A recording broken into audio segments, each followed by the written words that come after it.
pas une moquerie. C'est une vérité.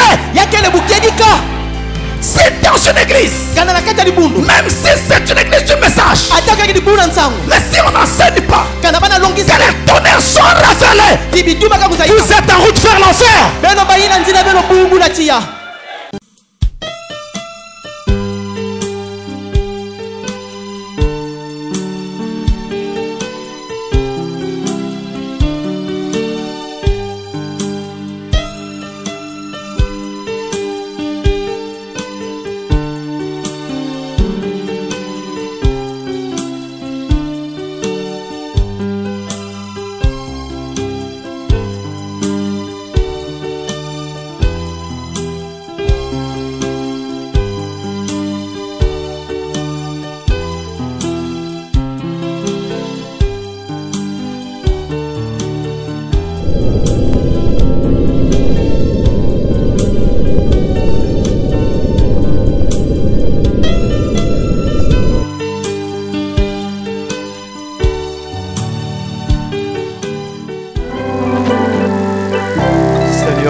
Dieu, nous nous approchons de toi sous le sang versé de l'agneau. Rendons grâce pour ce moment que tu nous donnes encore. D'être réunis en cet endroit pour écouter et partager la parole. Permets Seigneur que ton amour divin nous enveloppe tous et que nous puissions recevoir aujourd'hui encore une visitation particulière de ta part. Sois avec nous Seigneur. Conduis ce moment et bénis la parole dans nos âmes et nos vies. Au nom de Jésus de Nazareth. Amen. Amen.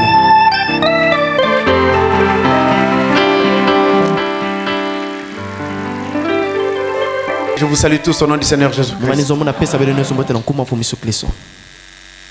Alors, maintenant, nous allons nous lever et prendre nos Bibles. Daniel 12, le verset 1. Alors nous lisons au nom du Seigneur Jésus-Christ. En ce temps-là, se lèvera Michaël, le grand chef, le défenseur des enfants de ton peuple. Et ce sera une époque de détresse, telle qu'il n'y en a point eu de semblable depuis que les nations existent jusqu'à cette époque. En ce temps-là, ceux de ton peuple qui seront trouvés inscrits dans le livre seront sauvés. Amen. Amen. Encore un mot de prière. Notre Père, nous venons d'ouvrir la Bible et de lire ce passage. Aujourd'hui, nous entrons de nouveau dans cette prophétie de Daniel et naturellement pour la clôturer. Puisse le Saint-Esprit nous visiter de façon très particulière au nom de Jésus-Christ. Amen. Amen. Merci pour vous asseoir. Alors aujourd'hui, nous prenons donc Daniel chapitre 12, ce qui va nous permettre alors d'achever notre étude sur la prophétie de Daniel. Quand je regarde les dates, nous avons commencé cette étude depuis le mois de mai, vers la fin du mois de mai. Et maintenant nous sommes en octobre. C'est maintenant que nous allons achever cela. Et nous bénissons notre Dieu qui nous a aidés tout au long de cette étude depuis le commencement. Ce n'est pas facile. Je vais vous dire une chose. Je sais que vous, quand vous venez au culte, vous vous dites, oh mais ce n'est pas grave, le pasteur sera là, il prêchera, et puis ça sera bien. Mais ce que vous ne savez pas, c'est que le pasteur Francis ne connaît pas toutes choses. C'est vrai que quand je parle, je donne l'impression de tout connaître. Mais ce n'est pas vrai. Ce qui fait que il y a plein de choses que j'ai découvert comme ça moi-même pendant que nous étudions. C'est vrai qu'il y a beaucoup de choses également que je savais déjà, maîtrisais déjà. Mais il y en a d'autres que moi-même aussi j'ai découvert avec vous pendant que nous enseignons. C'est comme ça que ça se passe. En fait, je n'essaie pas de réfléchir un peu trop. J'essaie tout simplement de m'attendre à Dieu. Je me dis, lorsque le moment d'apporter un message arrive, alors je me remets à Dieu et il m'aidera à trouver tout ce qui est nécessaire pour aller de l'avant. Il y a beaucoup de choses que nous ne trouvons pas toujours dans le prophète. Surtout quand vous faites une étude aussi détaillée comme celle que nous sommes en train de terminer maintenant sur la prophétie de Daniel. Pour m'en sortir, je cherche tout simplement à trouver une petite étincelle quelque part dans le prophète. Quand j'ai trouvé l'étincelle, ça allume le reste. C'est comme ça en fait que ça se passe. Et c'est là tout le paradoxe. C'est pourquoi on ne devient pas pasteur par hasard. En tout cas, je rends grâce à Dieu. Je rends grâce à Dieu pour tout cela. Et je constate que ce n'est plus comme quand nous avons commencé. Je peux voir moi-même. À l'époque, quand nous avons commencé notre ministère, je peux regarder ce que je prêchais au début. Paradoxalement, c'est vraiment très bizarre. Moi, je n'en parle pas très souvent. Mais quand nous sommes en train de clôturer, c'est pourquoi j'en parle aussi. Ce qui est très bizarre, c'est que quand j'ai commencé à prêcher, mes toutes premières prédications, c'était des choses difficiles. C'est pas possible.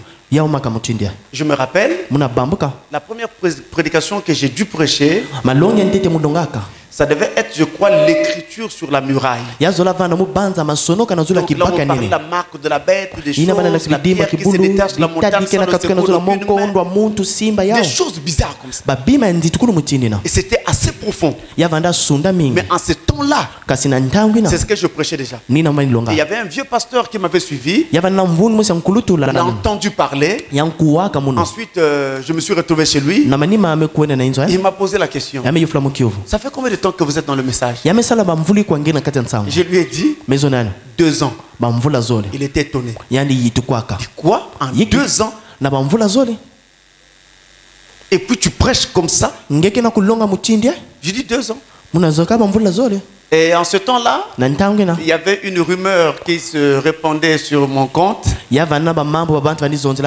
où les gens disaient non, ce qu'il prêche là, c'est pas lui-même. Lui, il va écouter d'autres prédicateurs et ensuite il vient prêcher ça. Tu te rappelles de ça?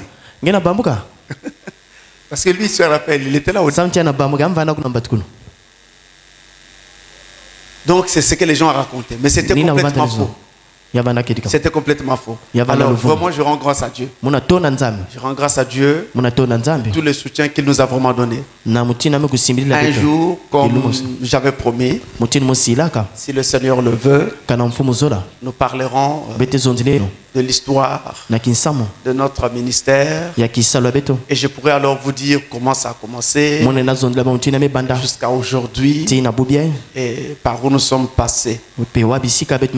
Et comment Dieu a vraiment soutenu son serviteur. Je rends vraiment grâce à Dieu. Amen. Alors je baisse un peu la tension, voyez-vous. Comme nous sommes à la fin de notre étude. Donc maintenant, nous sommes en train de clôturer notre étude sur le livre de Daniel. Et ce livre, ou cette prophétie de Daniel, il contient 12 chapitres. Et quand nous avons commencé notre étude, nous l'avons divisé en 12 parties. Et la première partie, c'était la présentation globale de la prophétie de Daniel. Et là-dedans, nous présentions globalement cette prophétie, montrant comment cela va être structuré tout au long de notre étude. Et nous avons également montré le contexte sociopolitique et religieux de l'époque où cette prophétie de Daniel va être donnée. Ensuite, nous avons pris notre deuxième partie de l'étude. C'était Daniel à Babylone. C'était là que nous avons commencé à prendre vraiment le chapitre 1. Ça nous a conduit du chapitre 1, verset 1 jusqu'au verset 21. Dans la troisième partie, nous avons étudié le rêve de Nebuchadnezzar. La statue. Cette prédication, nous l'avons même placée sur Internet. Et là, ça nous a permis d'étudier 3 chapitres du livre de Daniel. Le chapitre 2 entièrement. Ensuite, le chapitre 7 et le chapitre 8. Et en 4e partie, nous avons étudié la fournaise ardente. Ça nous a permis de prendre le chapitre 3.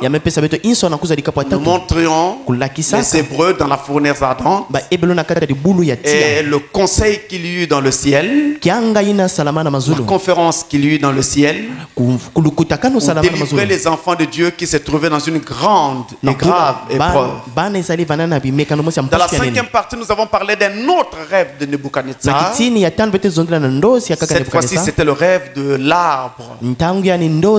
J'ai vraiment beaucoup aimé cette partie de l'étude. J'ai beaucoup aimé le fait que la Bible nous montre avec détail et de façon beaucoup plus pratique comment en fait Dieu intervient dans le cours du règne des humains. Dans la 6e partie, nous avons parlé du festin de Belshazzar. Belshazzar, le fils de Nebuchadnezzar. Pas précisément son fils, nous l'avons étudié. En fait, c'était son petit-fils. Mais on disait également de lui qu'il était son fils parce qu'il était son successeur au trône. Et les coutumes du peuple de l'époque permettaient qu'on l'appelle son fils également parce qu'il succédait à Nebuchadnezzar. Dans la 7e partie, nous avons parlé de Daniel dans la fosse au lion. C'était également très émouvant.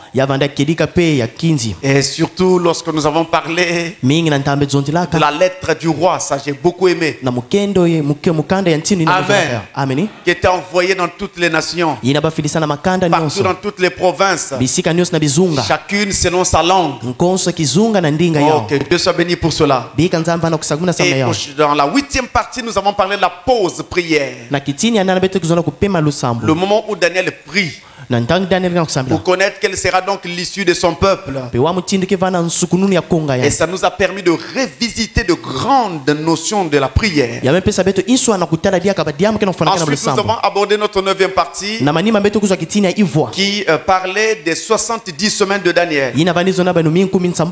À étude que nous n'avons pas pu prendre en une seule fois. Nous l'avons pris, je crois, en 3 ou 4 fois. C'est-à-dire que nous l'avons cassé en 3 ou 4 parties. Et nous avons terminé cette étude par la 70e semaine de Daniel elle-même.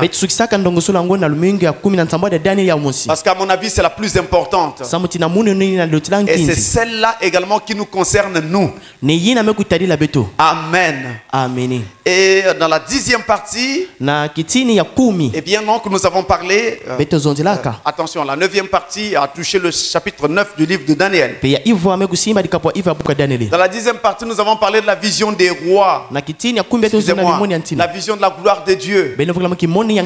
Et nous disions que cette vision de la gloire de Dieu qui nous a donc permis de prendre le chapitre 10 du livre de Daniel, c'est la même qui se poursuit jusqu'au chapitre 12 que nous allons étudier aujourd'hui. C'est la même vision. Mais seulement, nous avons donc donné à chacune des parties ou à chaque acte de cette vision un nom particulier. Ainsi, la première partie de cette vision du chapitre 10, nous l'avons appelée la vision de la gloire de Dieu. Quand on arrive au chapitre 11, la même vision du chapitre 10, eh bien, nous l'avons intitulée la vision des rois. Et dans le chapitre 11, cela a donc constitué notre 11e partie de l'étude sur la prophétie de Daniel. Là encore, pour permettre une meilleure compréhension, nous l'avons scindé en 3 parties. Dans la première partie, nous avons vu la lutte des pouvoirs entre le royaume du nord et le royaume du sud. J'espère que vous n'oublierez plus jamais ces choses. Le royaume du nord, la Syrie, ou pour être plus exact, la Syro-Babylonie. Et le royaume du sud, l'Égypte.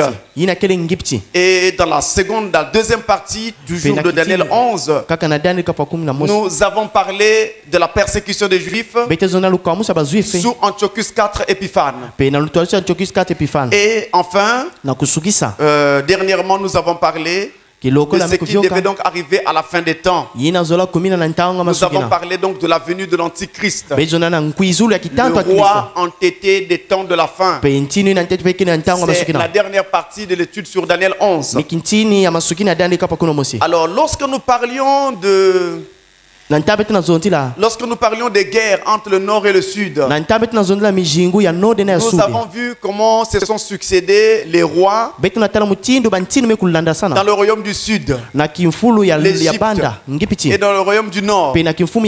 Au sud, nous avons eu les Ptolémées. Et nous sommes partis de Ptolémée 1 à Ptolémée 5, quand même jusqu'à Ptolémée 6. Le 5 s'appelait Ptolémée 5, je crois, Épiphane. Le 6 s'appelait Ptolémée 6 Philométor. Voyez-vous? Mais du côté du nord, de la Syro-Babylonie, on a donc vu comment se sont succédés les Antiochus et les Séleucus. Maintenant, je voudrais préciser, lorsque nous avons commencé à citer les Antiochus dans ces différentes dynasties, nous avons commencé directement par Antiochus II, Théos. Ensuite, nous avons parlé d'Antiochus III, le grand. Ou Antiochus III Mégas. Et nous avons terminé par Antiochus IV Épiphane. Seulement, comme vous voyez, il y a un Antiochus qui a été sauté. Certainement parce que peut-être c'est son nom aussi qui est comme ça. Parce que lui, on l'appelait Antiochus I Sauter. C'est pourquoi j'ai dit qu'il a été sauté.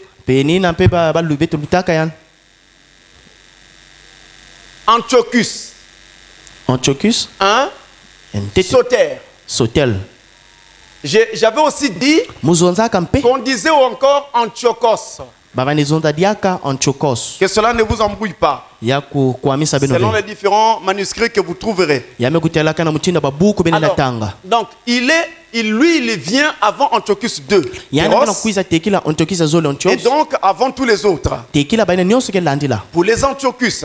Ce qui fait que si nous intégrons Antiochus 1, quand nous allons arriver à Antiochus 4 Épiphane, eh bien nous avons 8 rois. C'est-à-dire qu'Antiochus 4 Épiphane, le dernier que nous avons étudié, il est donc le 8e. Mais en ne parlant pas de Théos, plutôt de Sauter, cela a fait que nous ne parlions que de 7. Mais si nous n'avons pas parlé de Sauter, c'est parce que la prophétie nous obligeait de ne pas parler de lui. Ça veut donc dire que du temps où Soter était au pouvoir, il n'y avait pas eu quelque chose de particulier avec le peuple d'Israël le concernant. C'est pourquoi on n'en parle pas. Mais si son action avait touché de façon de près ou de loin Israël, on allait en parler. Mais on n'en a pas parlé à cause de cela. Je voulais donner cette précision afin que si jamais vous rencontrez cela, que cela ne vous embrouille pas. Donc les différents rois sur lesquels nous avons parlé avaient tous quelque chose à voir avec Israël. Maintenant, la dernière partie de l'étude sur la prophétie de Daniel, que nous commençons donc maintenant, eh bien c'est donc le chapitre 12. Nous venons d'en lire le premier verset. Et nous l'intitulons la dernière prophétie de Daniel.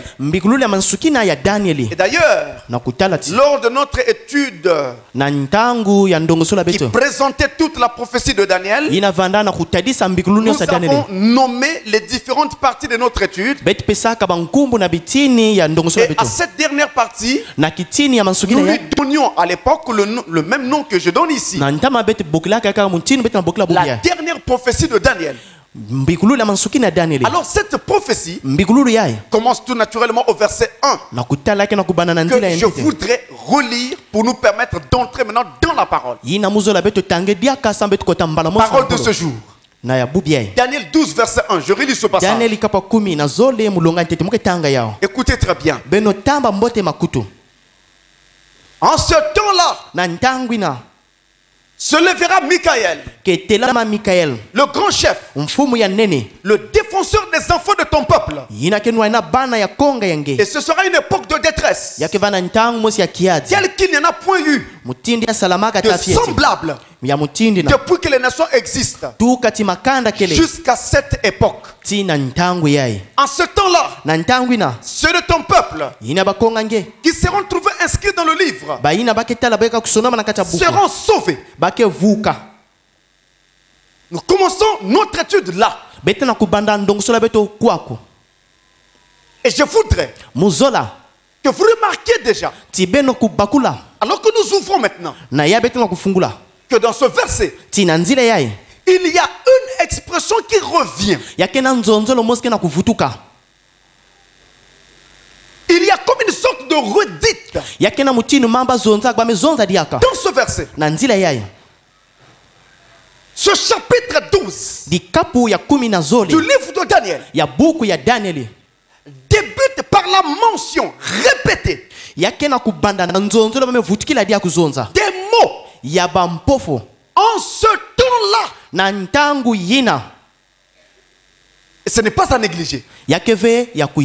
J'ai toujours cru et toujours pensé qu'on doit faire très attention lorsque la Bible dit et redit quelque chose. Lorsque la parole revient sur une chose qui a déjà été dite. Donc notre chapitre 12 s'ouvre par la mention répétée des mots. En ce temps-là. Et ces mots, dans tout le chapitre 12 de Daniel, se présentent sous cette forme, en ces temps-là, ou sous des formes différentes. Mais c'est la même mention qui revient. Nous la trouvons déjà ici au verset 1. Comme vous pouvez le constater. En ces temps-là s'élèvera Michaël, le grand chef. Ce sera une époque. Quelle époque? Ce temps-là. En ces temps-là, ceux qui seront trouvés inscrits dans le livre, c'est la même expression qui revient. Donc, dans le verset 1, nous trouvons ces mots 3 fois. 3 fois. Au verset 1 de Daniel chapitre 12.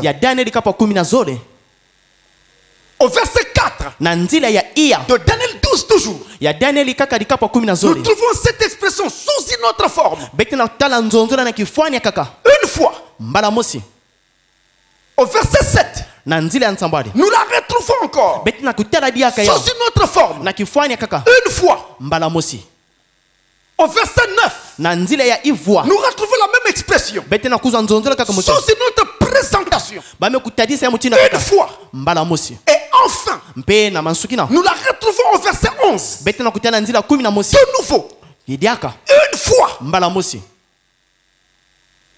Et si vous faites la somme.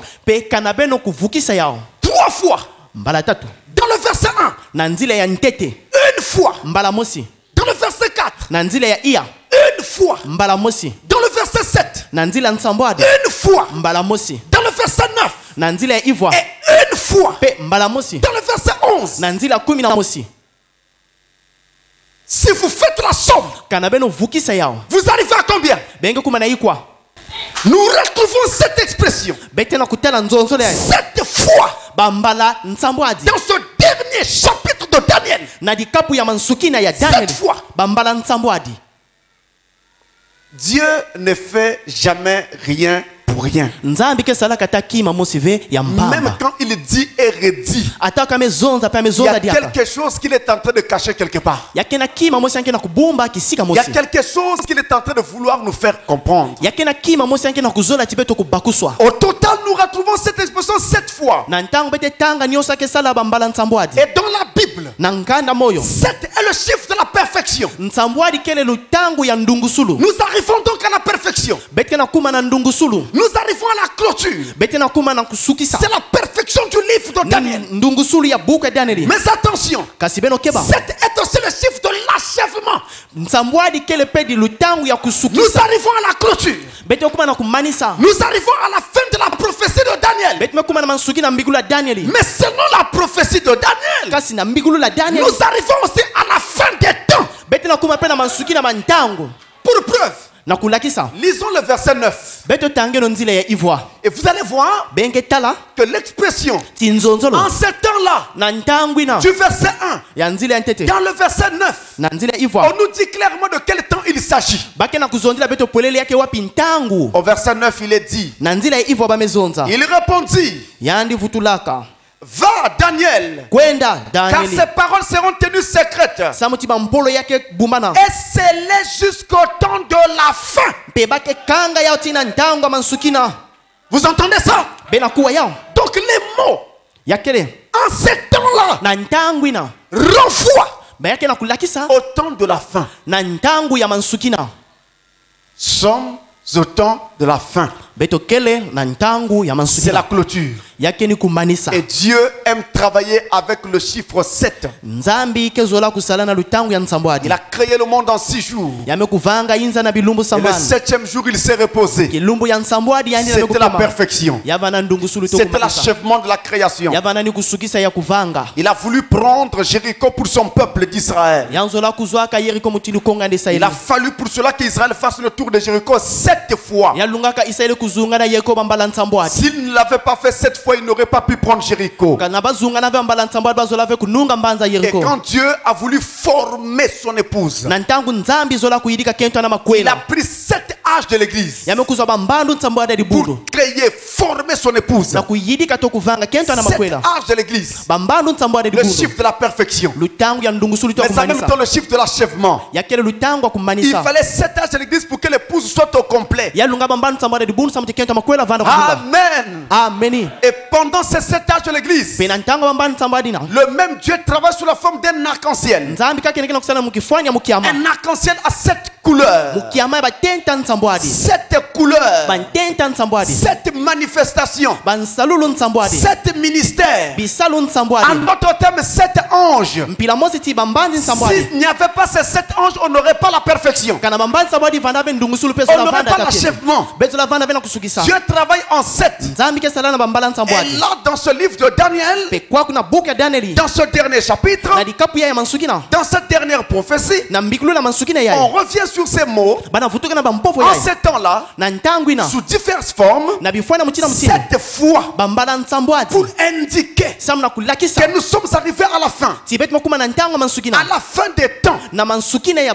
Amen. Mais ce n'est pas seulement cela. Il y a autre chose également. Voyez-vous que nous avions dit entre-temps que quand la prophétie du chapitre 10 a commencé, la vision que Daniel reçoit au chapitre 10, c'est la même qui se poursuit jusqu'au chapitre 12. Je l'ai dit, vous vous rappelez, même dans nos précédentes études. Donc la vision du chapitre 10 se termine au chapitre 12. C'est la même vision qui se poursuit. Ce qui revient à dire que nous ne pouvons pas dissocier Daniel 12 de Daniel 11 et de Daniel 10. On ne peut pas les séparer. On ne peut pas les dissocier. C'est la même vision qui se poursuit. Or, Daniel 12 vient juste après Daniel 11. Ou si vous voulez, Daniel 12 vient juste après la dernière section de Daniel 11. Or, la dernière section de Daniel 11, c'est Daniel 11, verset 36 à 45, qui avait fait l'objet de notre dernière étude. Cette partie parle de la grande tribulation. Ça parle du règne de l'Antichrist. Et donc au verset 1 de Daniel 12, qui vient juste après cette période, après la description de cette période, cela revient à dire que Daniel, ou plutôt Gabriel, parle à Daniel du temps qu'il venait de signifier dans les derniers versets du chapitre 11. En ce temps-là, c'est-à-dire du temps de la grande tribulation, c'est-à-dire encore du temps du règne de l'Antichrist, quand l'Antichrist régnera sur la terre,